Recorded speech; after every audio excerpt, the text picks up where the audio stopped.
Bom dia. Vamos começar mais um seminário clínico, agora 2023, né?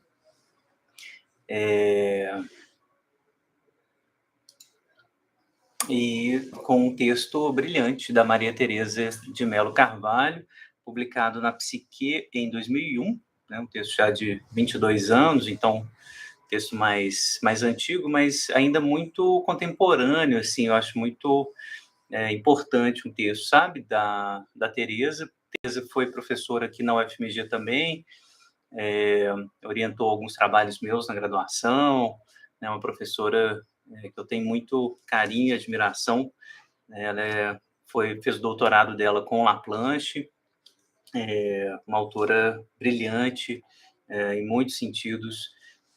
Vocês vão ver pelo texto dela, imagino que vocês já tenham lido. Recomendo, né, a leitura para a gente render mais aqui a nossa conversa. Então, vamos lá.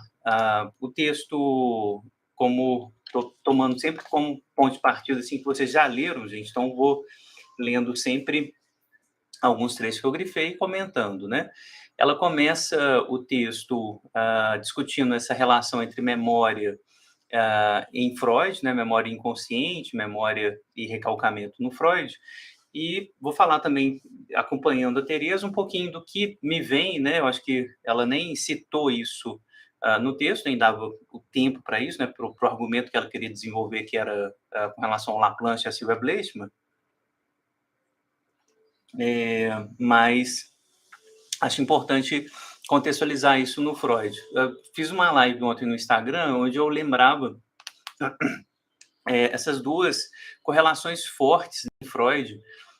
De um lado, a produção de memória, né, como sinal de recalcamento, grande texto do Freud, pré-psicanalítico, a gente poderia dizer, né, lembranças encobridoras, mas mesmo considerado pré-psicanalítico, esse texto já tem um indicativo, assim, de uma das teses de Freud sobre a memória, ou seja, a gente fabrica uma memória falsa, né, como resultado do retorno do recalcado, né?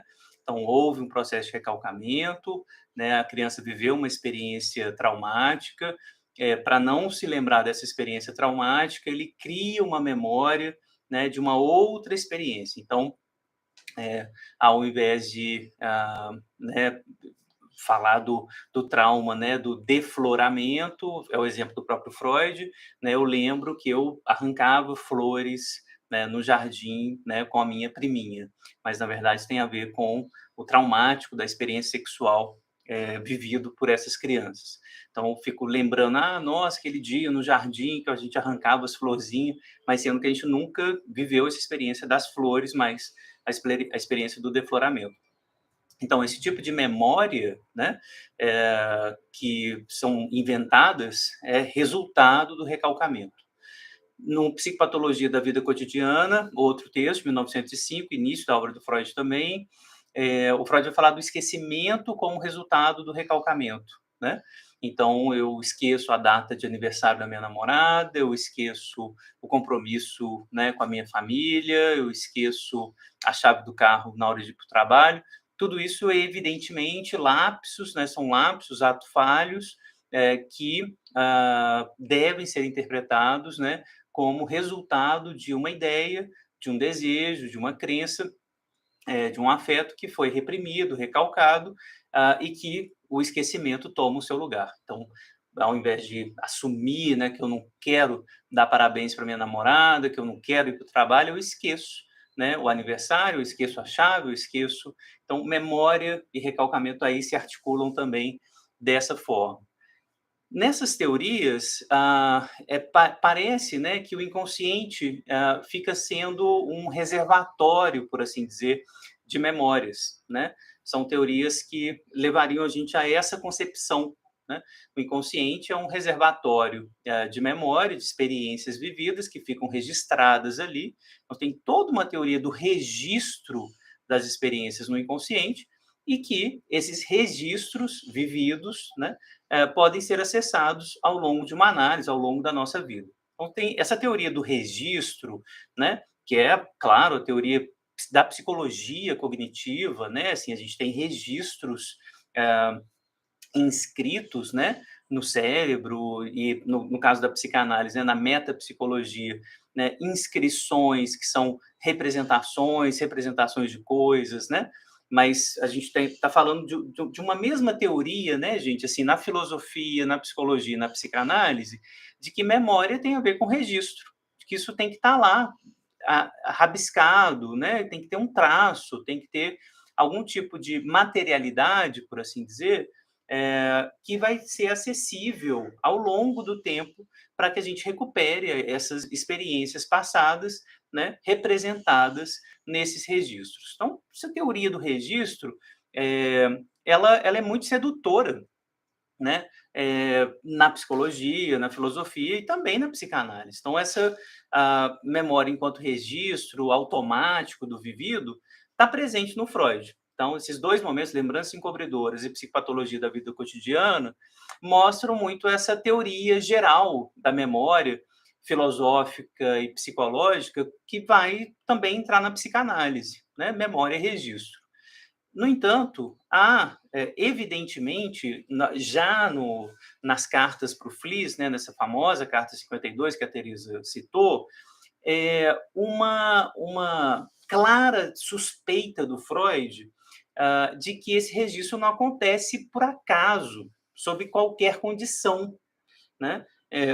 E é aí que está, né. Se vocês verem, já vou pular um pouco para o próprio esquema, né, que ela vai lembrar para a gente, tá bem mais adiante, depois eu volto, para trás, para o início do texto, né. Então tá lá na página 43 do PDF do artigo da Teresa, né, esse esqueminha super famoso, né, na carta 52, onde o Freud vai desenhar os vários, vários locais, né, lugares psíquicos, né, as tópicas aí, né, a percepção, o índice de percepção, o inconsciente, o pré-consciente e a consciência, né? Os termos estão em alemão, né? W, WZ, OB, VB e BEWZ, né? Observe no esquema do Freud, né? O esquema é muito interessante porque ele vai desenhando os xizinhos, passando de um sistema para o outro, mostrando que cada registro desse, então no sistema W, a percepção, a percepção entra lá nesses xizinhos aí, marca desse jeito. Nesse sistema não tem memória.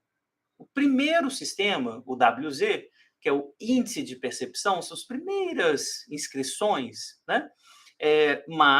Já marca diferente, ela já marca 4 xizinhos em diferentes posições. Para passar para o inconsciente, passa por uma primeira tradução. Passou com 3 xizinhos em diferentes posições.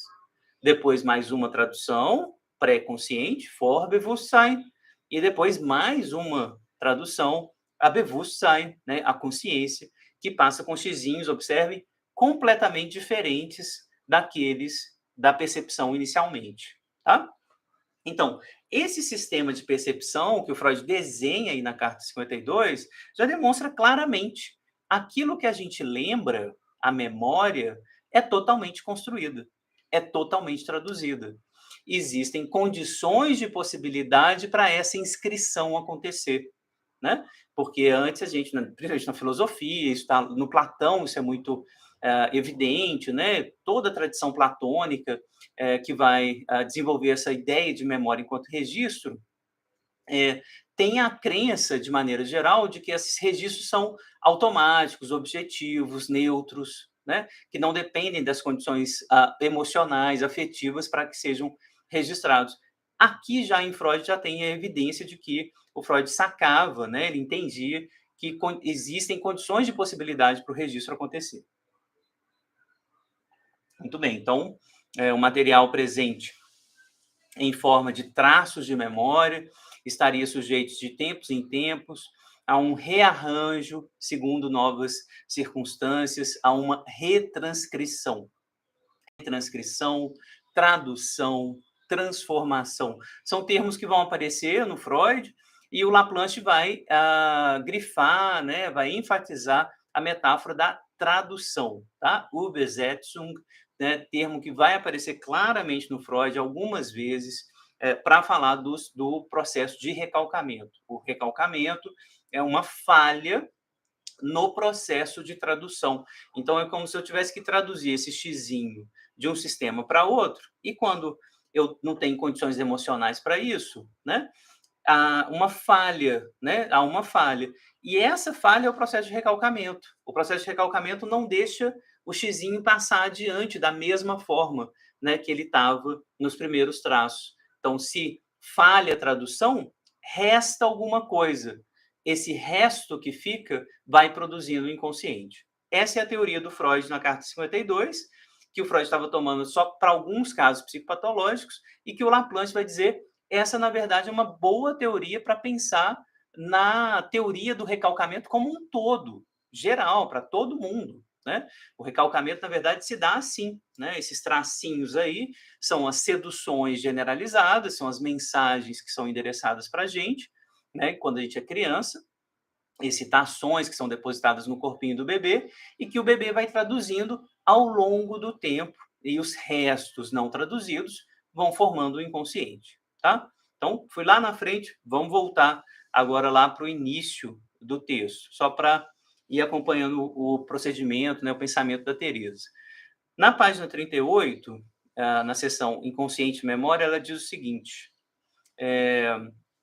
o inconsciente teria, primeiro parágrafo dessa seção, teria, por assim dizer, um efeito negativo sobre a memória, dado que, por um lado, as representações recalcadas, tendo seu acesso impedido à consciência, são excluídas do processo de recordação. Então, primeira grande teoria do Freud, amnésia histérica, né, o ato falho, lapso, né? Então, é como se o inconsciente tivesse um efeito negativo, né? Eu faço esquecer, né? Em relação entre essa relação entre memória e inconsciente, que a gente pode chamar de negativa, né, é a mais evidente na obra do Freud. Então, como eu falei, Lembranças Encobridoras, Psicopatologia da Vida Cotidiana são os textos clássicos para pensar na memória em Freud. Mas ele também, o inconsciente, é um sistema de memórias, né, um sistema de inscrições, né?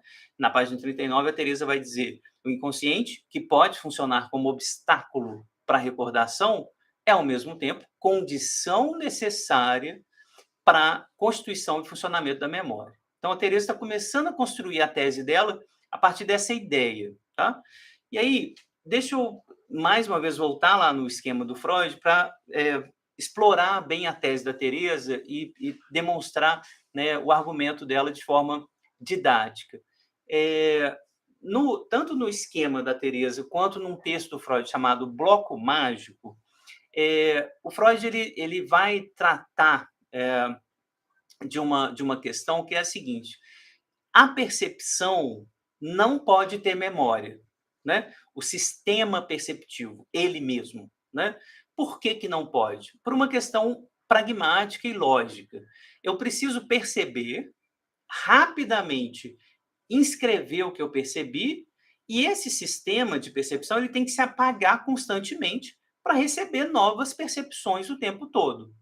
Se o sistema de inscrição estivesse na percepção, rapidamente esse sistema ficaria totalmente impregnado, não permitindo entrada de novas percepções. Então, essa é a tese do Freud. Por que que na percepção mesma não tem memória? Porque não pode ficar nada inscrito ali, né? Tem que ser um sistema que se apaga constantemente para receber novas percepções, e esse sistema, por assim dizer, ele funciona apenas como porta de entrada que leva, né, para um próximo sistema, que são os índices de percepção. Então, primeiras inscrições acontecem depois da percepção mesma, né? Muito bem. Essa é a tese que a Teresa e o Laplanche, óbvio, né, vai desenvolver. Eu preciso apagar para poder receber coisas novas. No geral, isso vai aparecer na percepção, mas vai aparecer também no sistema psíquico como um todo. Eu preciso deixar espaço livre para as representações poderem ser retranscritas, traduzidas, refeitas. Se as representações elas ficam impregnadas demais, né, muito solidificadas, muito inscritas e não conseguem ser apagadas por um tempo, como é que outras representações vão entrar ali e como é que elas vão ser retranscritas, recolocadas de outra maneira? Esse vai ser o argumento central da Teresa, que com crianças abusadas, por exemplo, o que que acontece? Essas representações do abuso, da violência, das mensagens muito violentas vindas dos adultos, não cedem. Elas ficam impregnando a vida psíquica da criança. Elas não cedem espaço, elas não dão espaço para outras representações entrarem dessa maneira, gerando problemas de memória, né? A criança não consegue deixar entrar nada de novo, né? Porque está impregnada, hiperinvestida na cena do abuso, na cena da violência, né? Na cena que a criança precisa traduzir, mas não está encontrando recurso para traduzir, tá? Porque é um abuso, é uma violência, etc. Tá bem? Então, esse é o argumento central da Teresa. Mas estou adiantando, mais uma vez, só para ir ficando claro a construção do texto dela, né? Ainda na 39, o eu, chamado pela Pinheiro Olanier como aprendiz de historiador, tem a função de organizar em uma história os registros mnemênicos das primeiras vivências libidinais e identificatórias do sujeito. Então, a função de todos os livros dela, uma autora que eu gosto muito, a Pinheiro Olanier, vai chamar o eu de um aprendiz de historiador. As funções principais do eu é a né?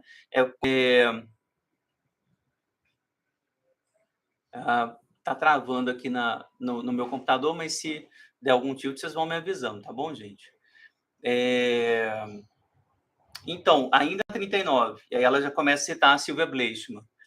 A segunda autora, Sylvia Bleichmann, deparou-se também com certos tipos de transtornos de memória que, segundo as suas hipóteses, estariam ligados ao fracasso do recalcamento nos momentos mais precoces da constituição do psiquismo, né? Essa autora, né, a Sylvia Bleichmann, que também fez o doutorado dela com Laplanche, ela vai articular, né, esses fracassos de tradução nesse sentido que eu falei para vocês. As representações vão entrar, né? No caso clínico que ela vai apresentar, isso fica claro, né? Uma mãe que não guardava segredo para a criança.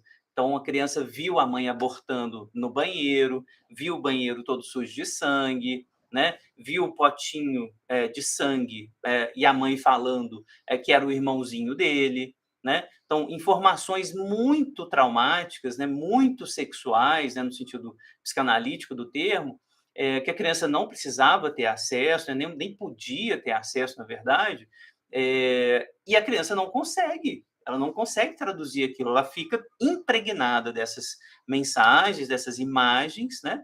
E aí é claro que ele não vai conseguir estudar, ele não vai conseguir aprender matemática, ele não vai conseguir se comunicar direito, por quê? Porque ele está completamente impregnado dessas imagens impossíveis de serem apagadas, né? O recalcamento, no sentido de um apagamento, né, disso, ele é absolutamente necessário. Se ele fracassa, se o recalcamento fracassa, ou seja, se essa imagem fica lá impregnando o sistema psíquico, como que vai entrar as outras imagens que ele precisa? A matemática, a língua, né, a geografia, como é que entra esse conteúdo? Não vai entrar, porque né, a imagem da mãe sangrando tá lá tomando toda a vida psíquica daquela criança. É impossível, né, pensar em outra coisa senão no aborto que a mãe fez, na cena sexual que ele está vendo, ou no caso da menininha que a Teresa atendeu, no abuso sexual do avô. O que vem é a garrafa de cerveja, né, a cena sexual que ela repete com a amiguinha, né, na creche, né, porque está impregnando, né, ou seja, é impossível recalcar aquelas imagens que ela viveu, porque são imagens oriundas de um abuso, de uma violência muito mais intensa, né, do que ela consegue recalcar, tá? E aí, uma tese importante do Laplanche citada na página 40, né, o registro, nessa perspectiva, né, freudiana, Seria um registro inconsciente, seria simplesmente uma lembrança mais profunda, mais escondida, né, de que as lembranças pré-conscientes, a gente vai criticar, então, essa imagem, ela não é toda errada, né, é óbvio que tem alguma coisa que caminha nessa direção na teoria da memória, mesmo a teoria da memória em psicanálise, né, o registro inconsciente é uma lembrança mais profunda, são registros mais profundos, mas a gente não pode ficar preso só a essa teoria, só a essa imagem da memória, tá? O Laplanche vai dizer o seguinte: o traço inconsciente não é uma representação memorizada, mas um tipo de resíduo de certos processos de memorização. Então, a gente vai trabalhar com essas duas leituras sempre, tá bom? Em psicanálise, para pensar na memória. Uma clássica, ligada à filosofia, psicologia cognitiva, até hoje, que é, né, registros que são impregnados ali, que são inscritos, né, no sistema psíquico, enfim, no sistema cognitivo, inclusive neuronal. A gente, claro, sabe que tem uma base neuronal para essas inscrições. Beleza, eu acho que essa é uma imagem razoável, né, do que a gente tem visto como hipótese sobre a memória. Mas a gente tem que trabalhar também com uma hipótese ao lado dessa, metapsicológica, e aí sim o Laplanche tem toda a razão, de que essas representações que ficam lá no inconsciente são da ordem de um resíduo, resto, né? Queria que vocês grifassem esse tipo de termo que vai aparecer no Laplanche: resíduo, resto, ruído, né? Que o que vai ficar lá como primeiras traduções, o arcaico mesmo, o mais primitivo, não é uma memória plena, pura, né, das experiências que um bebezinho tem, né? Essas experiências ficam ali como restos, como resíduos, que vão, obviamente, ter todo o efeito, né, vão aparecer efetivamente na vida do sujeito ao longo, né, da vida desse sujeito. Mas não aparecem ali como uma lembrança plena, né? O cheiro do seio da mãe, né? A voz da mãe plena de sentido, né? É outra coisa que fica, são restos, resíduos, e é para isso que o Laplanche fica apontando, tá? É, a Teresa vai lembrar das duas hipóteses que o Freud estabelece no texto inconsciente, né? A hipótese tópica e a hipótese funcional. Vocês lembram dessa hipótese? Das duas hipóteses, né? São hipóteses clássicas, né, que o Freud vai tentar trabalhar sem resolver, né? A gente leu esse texto, acho, no seminário clínico também. Vocês lembram? Você tem uma hipótese tópica que é, no recalcamento, a representação ela sai da consciência e vai para o inconsciente, e elas ficam, as duas representações, presentes na vida psíquica. O recalcamento, será que é isso?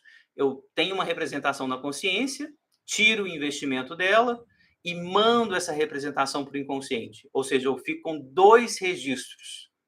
Ou, hipótese funcional, só tem uma representação para a memória. E, dependendo, então, do meu investimento, né, eu faço essa memória, esse registro aparecer na consciência ou no inconsciente. Recalcamento, então, seria uma retirada do investimento para essa representação ir para o inconsciente. O retorno do recalcado, ou a perlaboração, a retomada dessa memória seria um investimento que faz essa mesma representação ir para a consciência. Qual das duas hipóteses? O Freud fica oscilando, né? Ele não escolhe uma das duas. Uma hora ele vai para tópico, outra hora volta para funcional. Ele não consegue escolher, decidir, bater o martelo mesmo sobre qual das duas. Fica trabalhando um pouco com as duas, e é o que eu sugiro também, né? De pensar nas duas hipóteses, fazê-las trabalharem, né? Segundo a hipótese funcional, né? Só para retomar, então, aí na página 40, um traço minêmico passaria do estado consciente ao estado inconsciente, não sendo necessário supor uma dupla inscrição. É essa hipótese que parece a mais plausível quando se trata de pensar o recalcamento concebido sob o modelo da memorização de uma lembrança. Por outro lado, e aí que está o impasse, quando se trata de pensar a tomada de consciência no trabalho analítico, na clínica, é a hipótese tópica que se impõe, pois, por mais intenso que seja o trabalho de trazer a consciência, ele não consegue abolir a inscrição inconsciente. Isso é super interessante, né? Porque muitas vezes a gente pode, vocês lembram dessa advertência do Freud, né? Não adianta você, psicanalista, falar para o paciente aquilo que você está vendo, né? Que está na cara do paciente. De falar, não, é porque você odeia sua mãe, por isso você está fazendo isso. Porque essa representação, odiar a mãe, é inconsciente para o paciente. Então, por mais que você fale para ele, que ele ouça isso conscientemente, vai ter duas representações. Uma representação na consciência, nossa, tá bem, nossa, tá me falando que eu odeio minha mãe. É verdade, acho que é correta a interpretação. Mas enquanto a representação lá, ódio da mãe, estiver no inconsciente, não adianta nada. Ele vai continuar agindo sintomaticamente a partir disso que está recalcado, o ódio da mãe. Então não adianta essas duas hipóteses, né? As hipóteses tópicas, por assim dizer, a hipótese tópica, ela ganha clinicamente para o Freud, porque fica evidente que não é só uma questão de investimento na memória em si mesma ou na percepção de uma fantasia. Muita gente vai perceber a fantasia, mas o fato dela permanecer inconsciente enquanto ela está na consciência faz com que ela tenha os seus efeitos psicopatológicos, tá? Então, isso é disso que a Teresa está lembrando, tá? Podemos dizer que, uma vez que o recalcamento tenha operado, a inscrição inconsciente revela-se de uma outra natureza, bem distinta daquela de uma simples lembrança. Aí começa a complicar um pouco mais essa teoria simples, né? De que o inconsciente é um reservatório de memória, um reservatório de registros, né? Não, porque se foi recalcado, né? Será que vai funcionar da mesma maneira que um reservatório de registros? Aí o Laplanche começa a dizer o seguinte: olha, gente, talvez no início do início, quando a gente fala do recalcamento, seria mais interessante pensar, né, principalmente no início do início, né, desse processo, quando não tem um eu pronto, né, no bebê para elaborar o recalcamento, que isso que a criança recebe, os registros, as percepções, as mensagens, vão chegar lá na criança e a criança vai recalcar, e isso que sobra do recalcamento, né, que resta nessas traduções, não são exatamente os registros puros, né, que a criança viveu, mas são restos, representações, coisa. É isso que a Teresa começa a mostrar na página 41, né? É mais do que simplesmente a imagem da coisa, o som da coisa vivida. O Freud já tem essa percepção, né, nos textos dele de 1912, o inconsciente, o recalcamento, quando ele tenta separar essas duas coisas, representação de palavra e representação de coisa. Vocês lembram desses termos? Né, são termos confusos no Freud, né, que, de maneira geral, dizem o seguinte: a representação de coisa é a imagem, é o som, né? São coisas mais dessignificadas, mas a palavra ainda é Vorstellung, né? O Freud está usando o termo representação. De maneira geral, isso, imagem e som, né? A representação de palavra, como o próprio nome indica, é aquilo que vai dar sentido, que vai ligar a linguagem a isso que é imagem, som, sensação, né? Que são as representações de coisa, tá? Então, Freud já fazia essa distinção. O que o Laplanche vai insistir é que essas representações de coisa são representações coisa. É mais coisa ainda, é mais dessignificado ainda do que o Freud imaginava. Porque o Freud, ainda colocando lá como imagem, som, sensação, ainda dava um sentido para essas representações. Mas quando isso vai para o inconsciente, o que o Laplanche quer insistir é que isso fica muito dessignificado, muito retirado do sentido. Então, leiam comigo aqui na 41, né, o que a Teresa fala antes de citar o Laplanche. Propõe a expressão representação coisa para traduzir o termo freudiano Vorstellung. Laplanche visa não uma tradução, mas mais correta do que representação de coisa, mas a introdução de um contrassenso provocativo, com o objetivo de salientar que o elemento inconsciente não é uma representação a ser referida a uma coisa exterior, da qual ele seria o traço. Ao contrário, a passagem ao estado inconsciente corresponde justamente a uma perda de referência. Em outras palavras, citando Laplanche, a representação, em linguagem moderna e mais verdadeira, o significante, tornando-se inconsciente, perde seu estatuto de representação, de significante, para tornar-se uma coisa que não representa, não significa nada mais do que ela própria. É por isso que o Laplanche vai empregar o termo significante, dessignificado, para se referir ao elemento inconsciente. Então, é muito importante vocês entenderem essa parte aqui. Né? A Teresa está dando uma volta grande, né, na teoria da sedução generalizada, mas assim é fundamental a gente entender isso para entender que essas representações coisa, esses significantes dessignificados, restos dessignificados, né, eles são absolutamente necessários para os processos de memória acontecerem. Então, eu preciso recalcar uma parte e isso cair lá dessignificado. Se isso continua com um sentido impregnante, né, se isso não consegue cair quanto o resto desse significado, as imagens do abuso, vou usar aqui sempre como modelo, né, do horror, né, da psicopatologia, as imagens do abuso continuam lá e nada mais entra no sistema. Eu não consigo lembrar mais de nada. A memória não funciona, a intelectualidade não funciona. A criança não consegue aprender. Você tem os transtornos da aprendizagem na criança, né, que ela não consegue aprender matemática, ela não consegue aprender português. Não é por falta da psicopedagogia, não é pela pedagogia que deu errado, né, a professora que está com problema, não é isso. Né? A maioria das vezes, né, a criança consegue aprender. Né? O que acontece quando a criança não está aprendendo e não tem problemas cognitivos? Né? Tem uma memória que não foi dessignificada. Tem vivências que ficaram lá impregnadas nesse meio do caminho. Aí a Teresa vai, no final do artigo, vai falar uma coisa super interessante, porque não vira inconsciente mesmo, mas também não tem uma consciência plena do que é essa memória que fica lá impregnando, tá? Mas, então, eu quero que vocês entendam claramente essa teoria aqui para a gente passar adiante. Né? Na próxima sessão, começa na 42, né, as inscrições inconscientes no modelo tradutivo do recalcamento, a Teresa começa lembrando, né, que esse elemento, né, é o resíduo, o resto de um processo tradutivo que equivale ao recalcamento. Então, isso que fica no inconsciente é resto, né, algo que é resíduo.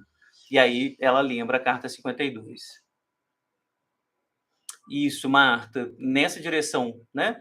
O abuso sofrido pela paciente volta, né, no sonho aterrorizante, é como se essa impregnação das imagens, né, não conseguisse cair, né? Virar um resto desse significado, né, para poder ter novas retranscrições e novas aprendizagens.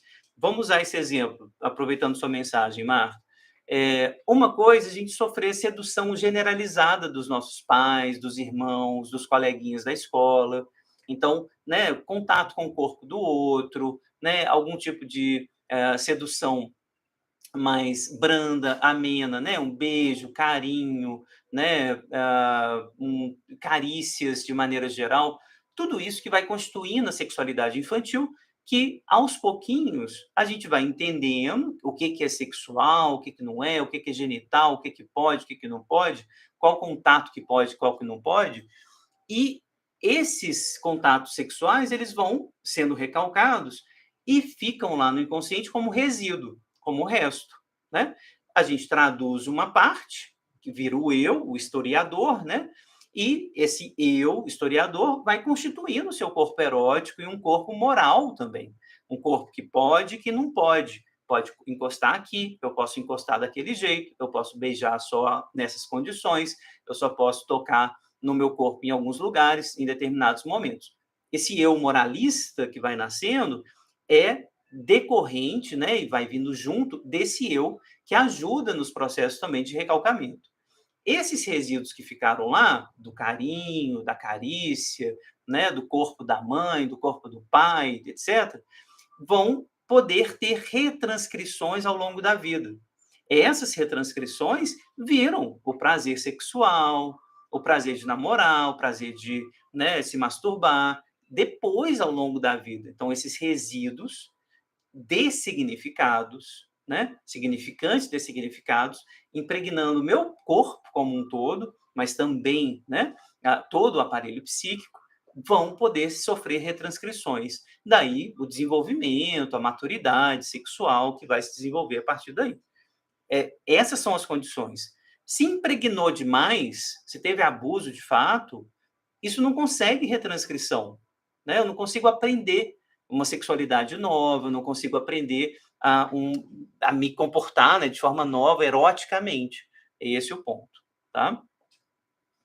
Eh, lembrem aqui, né, a citação do La Planche Adora, do Freud, na página 43, né, do Freud lembrando, né, foi realmente a mãe, porque em suas ati por quem, por suas atividades concernentes à higiene corporal da criança, inevitavelmente estimulou e talvez despertou, pela primeira vez, sensações prazerosas nos genitais da menina e do menino.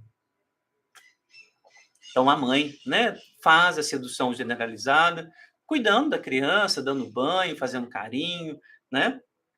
Essa é a sedução que vai deixando esses restos lá, né? Então essa uma coisa é você dar banho, cuidar da criança, passar a mão, excitar esse corpinho, porque você está cuidando dessa criança. A mãe está toda recalcada de maneira geral, ela sabe o quanto pode encostar e onde encostar na criança, de tal maneira a não produzir excitações sexuais ou não confundir, né, os sinais, né, de prazer que a criança vai ter em tomar banho, em receber carinho, um abraço, né, a mãe tem todos os sinais de não confundir isso, né, esse prazer da criança, com um prazer sexual, de um parceiro sexual. A mãe produz o recalcamento, a mãe ajuda a recalcar. É algo que a Teresa não fala muito nesse texto, né, mas que a Silvia ajuda muito a pensar. Né? A mãe é um duplo comutador. A expressão é da Silvia Bleichmann. Duplo comutador. Ela excita, mas ela também ajuda a recalcar. É a mãe que vai falar: opa, não pode mais mamar na mamãe. Agora deu, né? Você já tem um aninho, né? Não é para mamar mais, né? O seio agora é da mamãe, né? Ou, né? O seio agora é do papai. Volta para o papai, não é mais seu, né? E esse tipo de mensagem, você não pode encostar mais no meu corpo, você não pode encostar de qualquer maneira no meu corpo, é a mãe que ajuda. Então, ela vai ser um assistente tradutivo, ela vai produzir assistente de tradução. Quando essa assistente de tradução não existe, a criança tem um problema gigante para resolver. E é o caso da Teresa, né, que de uma menininha que perdeu a mãe, me parece, né, não foi adotada pelos avós e tal, enfim, não teve pais presentes, né, cuidadosos, e a criança vai ficar sozinha, tentando dar conta dessas vivências, né, que certamente impregnaram a criança, mas ela não tem assistentes de tradução. Então, esses restos ficam muito presentes, não podendo ser recalcados. Tá? É, aí ela vai comentar o esquema do Freud, que eu já trouxe, né, na 43. Na 44 ela vai comentar, lembrando, né, que o WZ é a percepção, né? É o índice de percepção, W percepção, WZ índice de percepção, primeiro registro.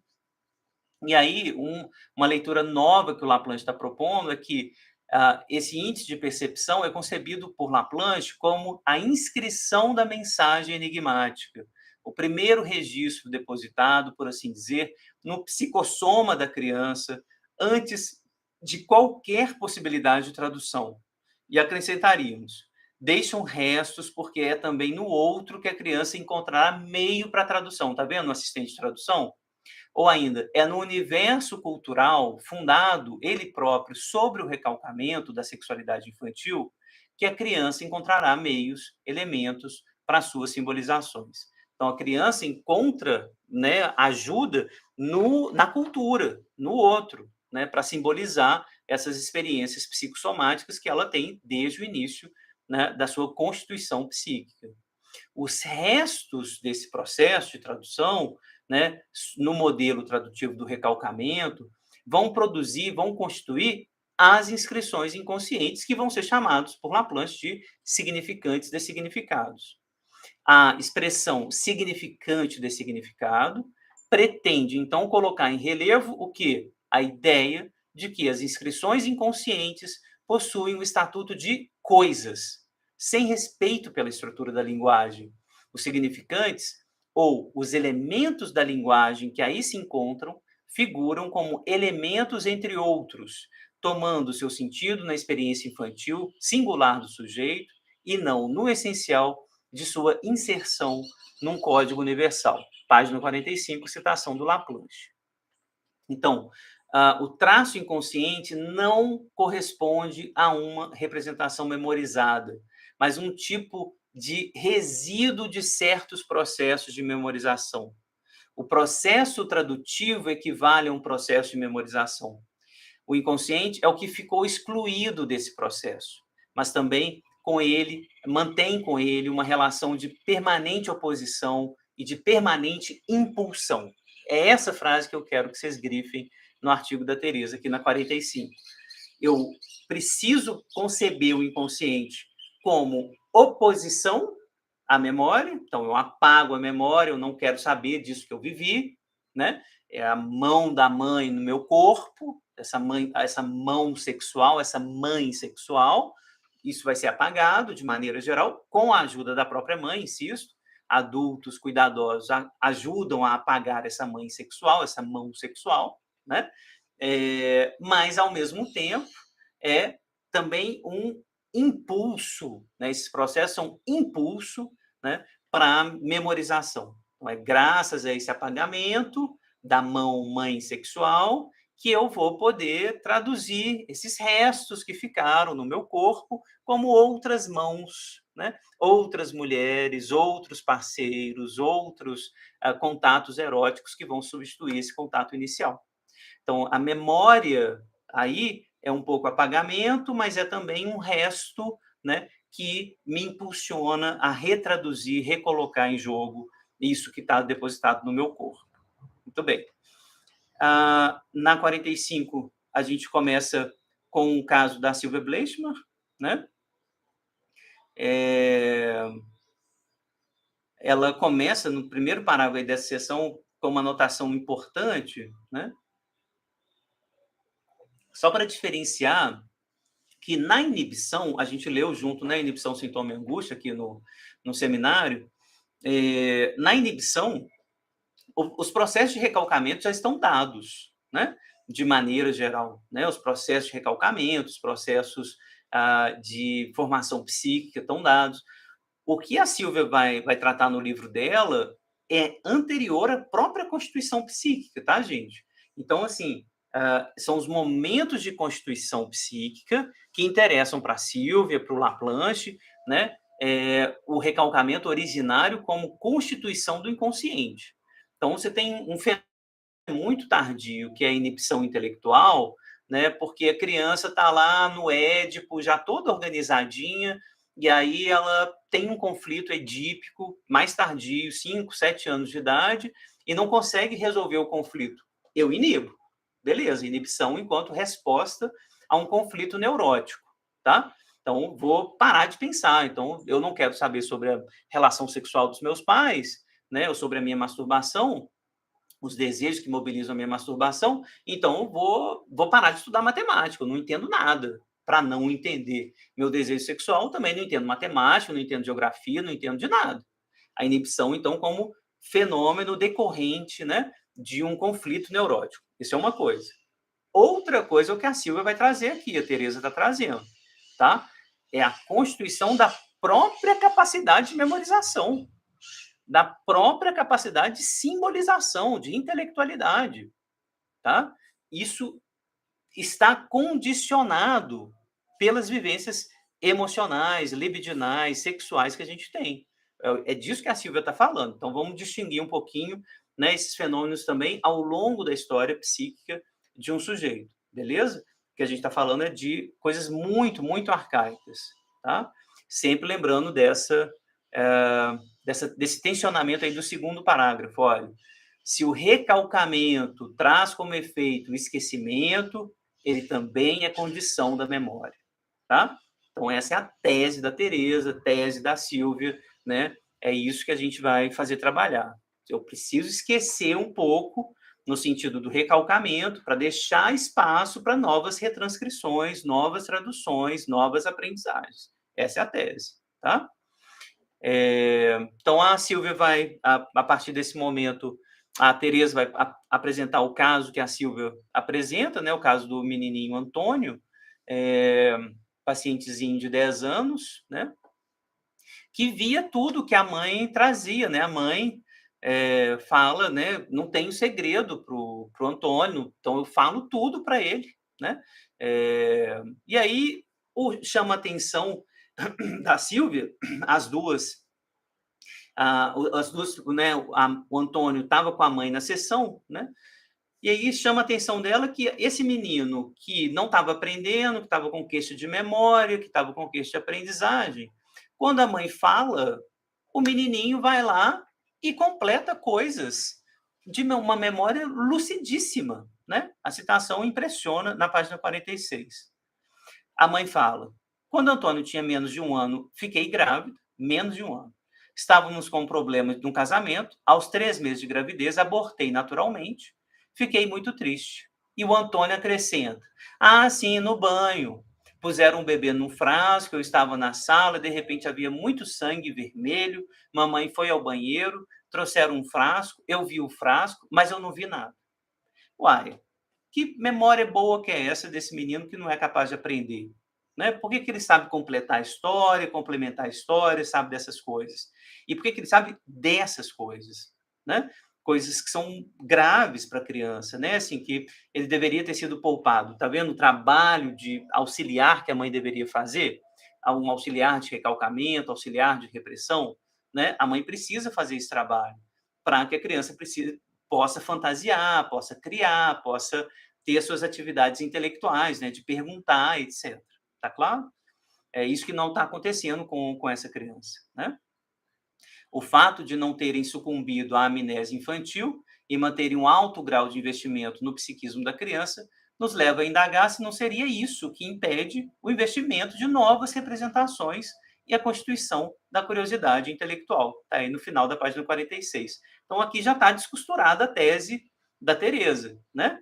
Genial a tese, né? Que a Silvia está desenvolvendo, a Teresa está explicitando no artigo. Tá claro?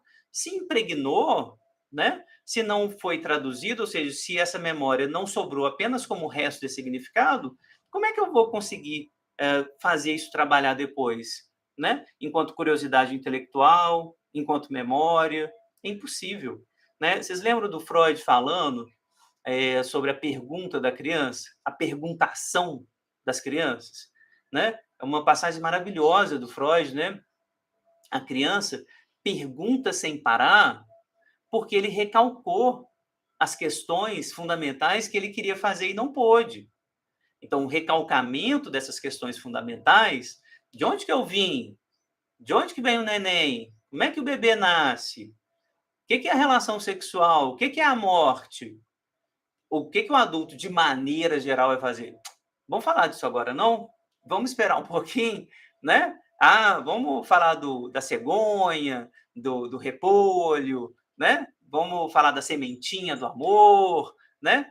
Vamos falar muito disso, não? Né? Vamos falar da estrelinha quando a gente morre. O adulto ajuda a criança a não falar explicitamente. E aí, ao fazer isso, ele recalca. Ao recalcar, a criança pode ficar traduzindo. Será que é estrelinha mesmo? Será que é repolho? Será que é cegonha? Eu não vi cegonha nenhuma, né? E essas mentirinhas que se contam para as crianças são fundamentais nesse sentido, né? Do Papai Noel, do presente, da fadinha do dente, né? Tudo isso ajuda a recalcar isso que é muito duro para a criança traduzir, que é muito ao mesmo tempo, né, muito enigmático e muito se você fala, né, seus dentes caíram porque nós temos né, um sistema biológico programado, né, para que os nossos dentes comecem a cair a partir dos 6 anos, 7 anos de idade. Por isso que seu dente caiu, né? Isso fica muito chapado, muito sem sentido, né? Apesar do sentido muito chapado, fica, né, despessoalizado, né, dessignificado no sentido ruim. Não, porque você está crescendo, né, o seu dentinho agora, o dente chama dentinho de leite, você acabou de perder, você está virando um menininho grande, né, você está virando agora uma menininha, né, pá-pá-pá. A gente vai falando isso, a fadinha vai vir, vai levar seu dentinho, vamos jogar o dentinho lá no telhado, para o dentinho novo crescer? Isso aí seu dentinho vai ficar mais forte, agora você vai ter que escovar o dentinho mais vezes, né, ficar com muito mais cuidado, esse dentinho não vai cair. Muda tudo, se você fala desse jeito, né, porque você está ajudando a criança a recalcar, por exemplo, né, isso que significa perda corporal, né, perdas de pedaços do corpo, enfim, isso que para a criança é muito enigmático, né, que ela pode viver com, né, sensações muito enigmáticas, tá. Então, essa coisa de não ter segredo para o filho, como a mãe do Antônio aqui, é um perigo, né? A criança precisa do segredo, precisa desse contorno fantasístico, né? Que os adultos têm que fazer para a criança poder retraduzir, retranscrever essa história, né? Teresa acaba o artigo comentando o caso dela, Adriana, né? Que é um caso também muito terrível, né, gente? Assim, participava de um grupo de supervisão da Teresa, que a gente atendia crianças numa creche, né, que tinha crianças para serem adotadas, inclusive, muitos casos como esse, infelizmente, né, de abuso, abuso familiar, como é o mais típico, né, como tende a acontecer, né, o abuso sexual, de maneira geral, acontece dentro da própria família, né. Então, aos 4 ela fica órfã de mãe, né, passa a viver com os avós. Aos 8, né, ela é levada para os vizinhos pelo juizado de menores, né, para a crechinha. Né, acusa o avô de abuso, né, o que é probabilíssimo, né. Então, essa criança não consegue aprender, mas ao mesmo tempo ela tem boa convivência com os amiguinhos, né, consegue conviver, mas não consegue aprender. As sessões são muito difíceis, né, com ela. Ela às vezes fica no cantinho, deitado, com medo, né? Fica especulando no sentido de fazer uma relação especular com a terapeuta, né? Dá bala para a terapeuta, né, nem espera, né, ela responder, né? Você quer bala? E já coloca a bala dentro da boca da terapeuta, né? Pega a mochila da terapeuta, coloca, né? Ou seja, tudo vai lembrando, né, a precariedade desse eu que não se constituiu, né, ou que teve muita dificuldade para se constituir, tá. Então, provavelmente, não teve esse auxílio de tradução, auxílio de recalcamento que a criança precisa para que esse processo de memória e aprendizagem se instale, tá.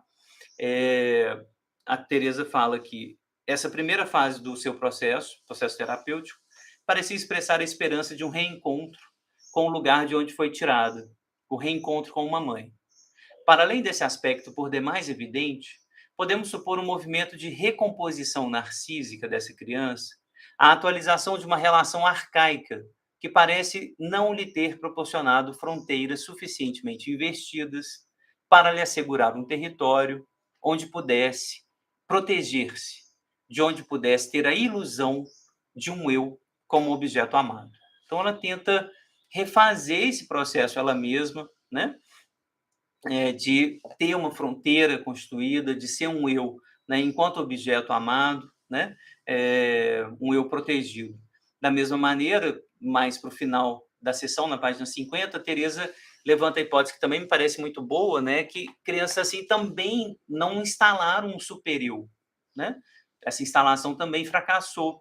A não constituição dessa instância interditora, mas ao mesmo tempo protetora, deixava submetida a movimentos que oscilavam entre o recolhimento narcísico, ela fica lá no cantinho, e a exposição ao outro, do qual se protegia assumindo caricaturalmente o lugar da lei, ou ao qual se entregava na posição de um objeto sexual, né?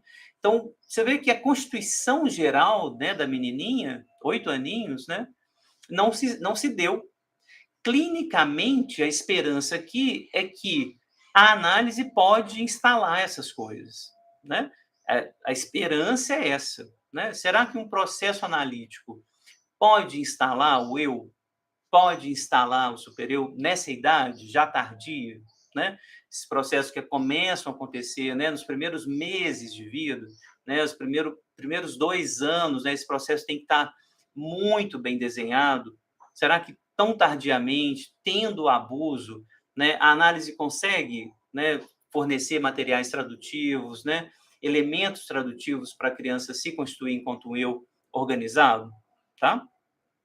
Fica essa questão, mas são casos desse tipo que mostram para a gente, e aí só fazer um parênteses aqui metodológico, né, gente, assim, de como que a metodologia científica da psicanálise funciona, são casos desse tipo que mostram, né, casos excessivos, né, e de exceção, ainda bem, né, são exceção, lamentavelmente, mas ainda existem muitos, né, mas são casos desse tipo, cujo excesso de abuso e excesso, né, de ausência de tradução, de apoio tradutivo, são casos desses que mostram como que a memória em sistemas normais funciona, em crianças normais funciona, né?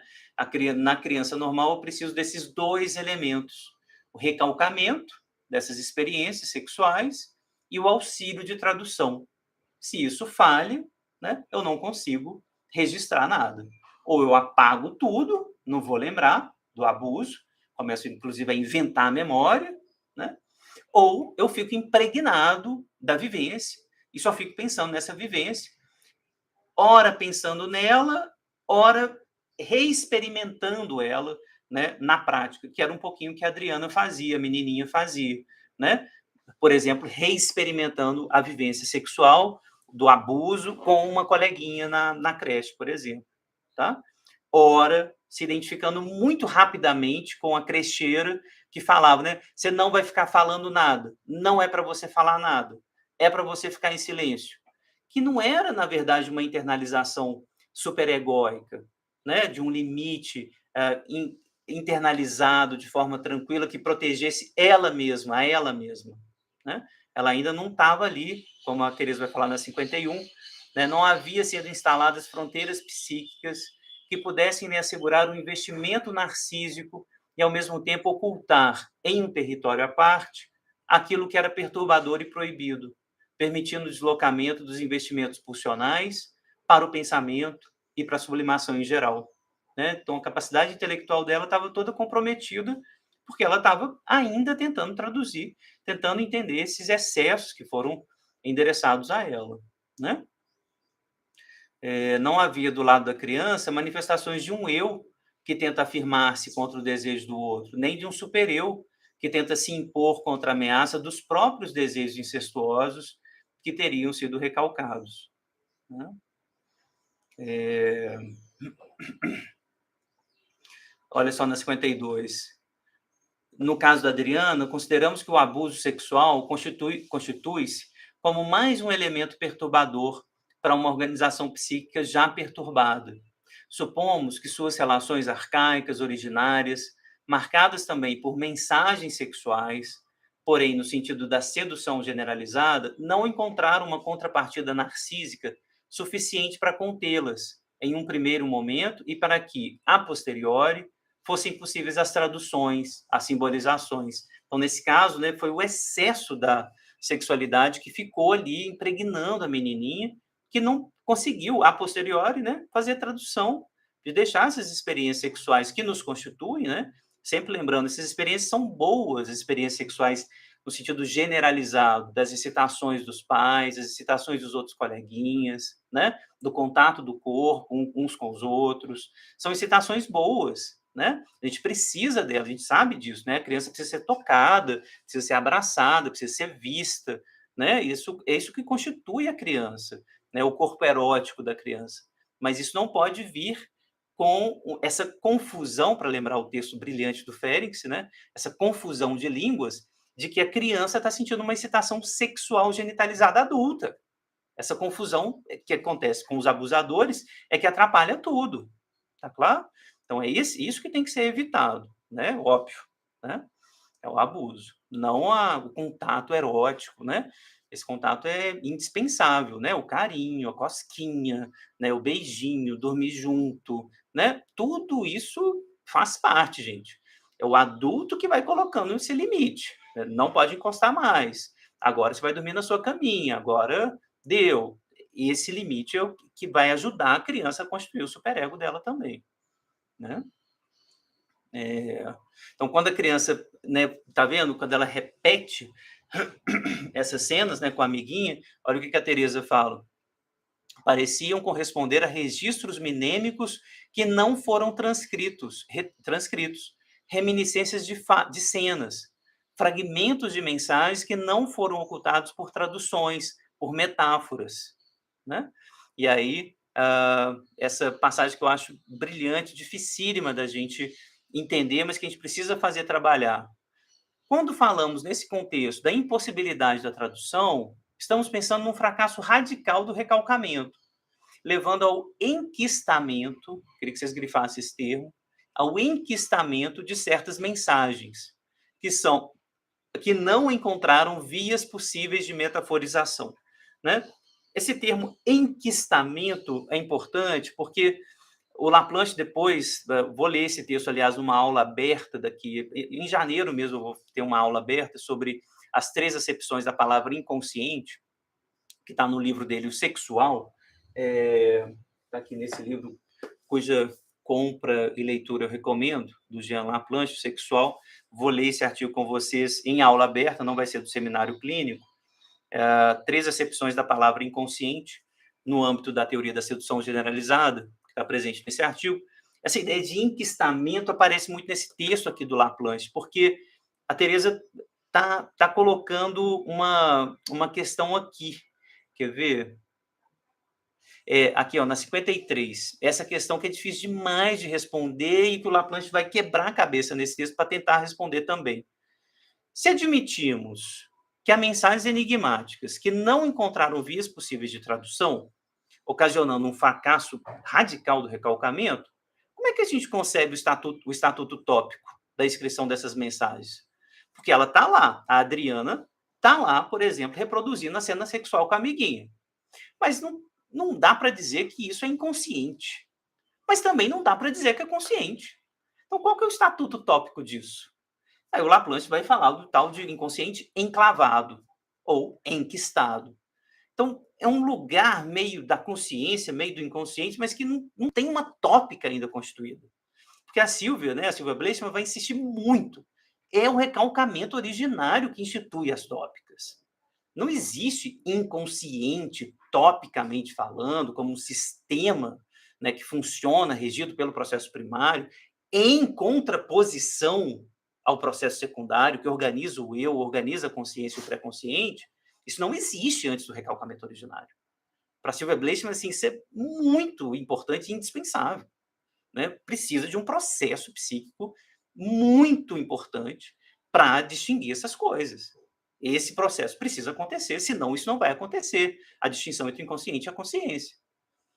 Mas essas vivências que não permitem o recalcamento originário de se estabelecer, essas vivências sexuais, de abuso, deixam as experiências, essas mensagens, no meio do caminho.